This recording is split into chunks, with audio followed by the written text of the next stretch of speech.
Claudia and Francisco Alvarez had what they thought was a perfect situation in the mountains west of Calistoga in Napa County. For several years, they worked and lived on the grounds of a rustic guest ranch with their two children, Stephen, 7, and Sophia, 4. Claudia was in charge of housekeeping for 18 cottages. Francisco was in charge of maintenance. They rented a 3-bedroom house on the ranch property at a discount, and their employer was flexible, allowing Francisco time to drive Stephen off the mountain to school in Santa Rosa, about half an hour away, and to pick him up each afternoon. The fires that swept through wine country in October destroyed all that. Mountain Home Ranch, a 100-year-old resort, burned to the ground. In one devastating night, the Alvarez family's home and jobs went up in smoke. On Wednesday, Claudia wept as she told me about their harrowing escape. Her husband had left their house to wake up the ranch's sleeping guests. When she walked outside and saw the mountain on fire with the wind whipping embers and smoke through the air, she panicked. I started screaming and yelling. It was really bad. Things happened really fast, she said through tears. I wanted to save my kids. With nothing but the clothes on their backs, the family fled in their 1998 Honda CR-V to the Santa Rosa home of Claudia's sister. Several hours later, they had to flee again, as the fire claimed her sister's house in the Coffee Park neighborhood, which was destroyed.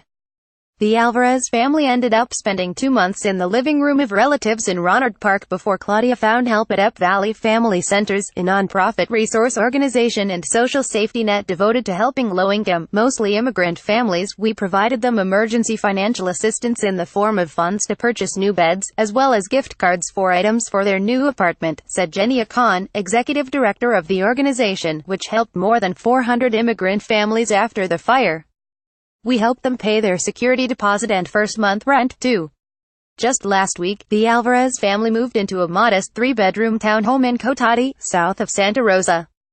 Their 2-year-old German Shepherd, Luna, remains in a shelter. Families at Stevens School, Austin Creek Elementary in Santa Rosa, have showered the family with gift cards, which Claudia said will help brighten what was looking like a dim Christmas for the children. Getting help from people who don't know me makes me very surprised and very thankful, she said.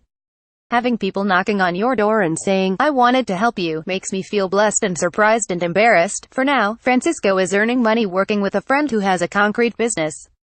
Claudia is too traumatized to look for work. Even if you want to start a job, you need to have your brain clear. You need to be mentally strong, she said. I'm not feeling strong enough yet. For a while after the October wildfires, people thought Napa Valley, renowned for its wineries and tourism, would bounce right back. It wasn't hit as hard as Sonoma and Mendocino counties. Of the 600 homes that were lost here, as many as 45% were second homes. But recovery has been slower than anticipated.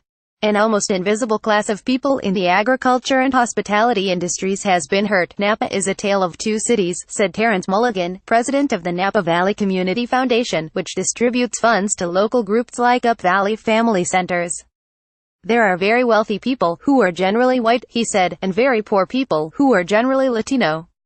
Up to 15,000 people in this county of 140,000 live paycheck to paycheck, hand to mouth, and don't have a cushion. About 11,000 of those, he estimates, are undocumented. A first wave of immigrants affected by the fires showed up immediately at places such as Up Valley Family Centers or On the Move, which serves clients at the southern end of Napa Valley. But now, said On the Move executive director Alyssa Abdo, a second wave is coming through her door. Workers affected by the tourism decline. Some people were able to glue it together for a couple months, but are now reaching a point where they are not able to pay the rent and are being evicted, she said. I was thinking about the fire's different kinds of victims the other day in Santa Rosa, where I met a man who lost his spacious hilltop home in October. He told me his insurance company has given him $1 million to cover the loss of his belongings and an additional $1.3 million to rebuild.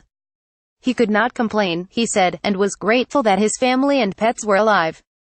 His concern now is trying to figure out how to keep his business running and rebuild his home. Both, he said, are more than time jobs.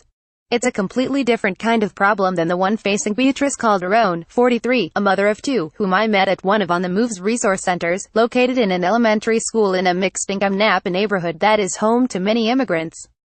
Calderon's husband worked at a winery that burned down. Their home was untouched, but her husband lost more than a week's pay, which put them perilously behind on their bills. She would like to find a job but must care for her children, who are 11 and 8. She worries that her English is not good enough. Maybe I can clean someone's home, she said.